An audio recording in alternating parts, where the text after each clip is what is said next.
Because the breaking news, I think you might have guessed it, is that Manchester United have sacked Rúben Amorim. OK, Jamie predicted it just a few minutes ago. He has gone. We understand he met with Jason Wilcox and Omar Barada this morning, and they informed him that he was being relieved of his duties. Right, our reporter Daniel Khan is there at Manchester United for us. Right, Daniel, just tell us more about this, how it's come about. Yeah, I mean, Tom, just to recap that breaking news, Manchester United have sacked their head coach, Rúben Amorim, after 14 months in charge.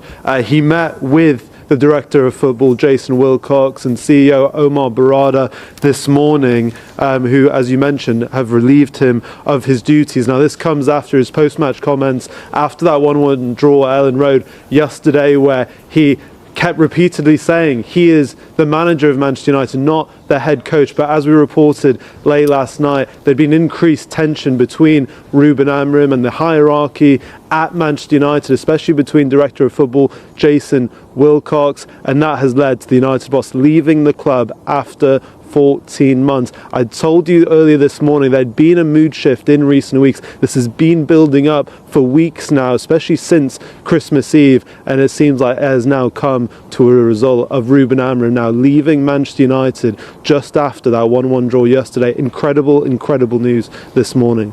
Yeah, it definitely is, Daniel, and Jamie's going to get involved in this as well. It was very strange last night, wasn't it, when he said, "I am a manager, not a coach." But we know that his title is head coach, and it confused everybody there. He seemed to be taking a dig at transfers. I mean, was he supposed to have a say in transfers? Because normally a head coach doesn't have that much of a say.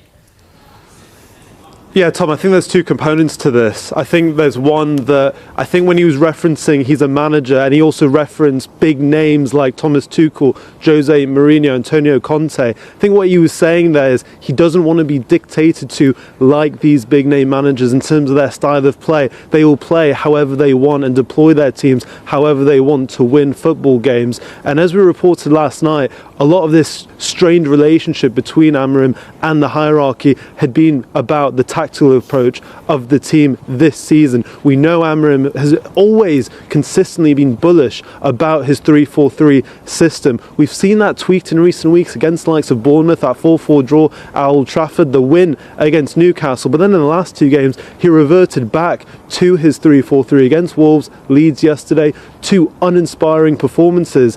And I think there were real questions raised this season around his system. I remember when they played Fulham at Craven Cottage, Marco Silva, Calvin Bassey and Alex Iwobi all talking so openly about how easy it was to play against Amorim's team. I think with a hierarchy that raised serious questions. Grimsby away, although they played a slightly weakened team, continuing with three centre-backs away to Grimsby. Serious questions having gone out of the Carabao Cup at that stage. Brentford away was also a very questionable performance in that loss as well at the G-Tech Stadium. So I think this has been building for a while. Transfers has been a separate issue. From what I understand, that hasn't been the main reason for their tensions, although they had different strategies about it. Amorim wanted to spend this month, whereas the likes of Jason Wilcox and the likes of Christopher Vell, head of recruitment, looking at transfers, they didn't want to make the previous mistakes of the previous regimes at the club, really risking their future windows, really wanting to reinforce long-term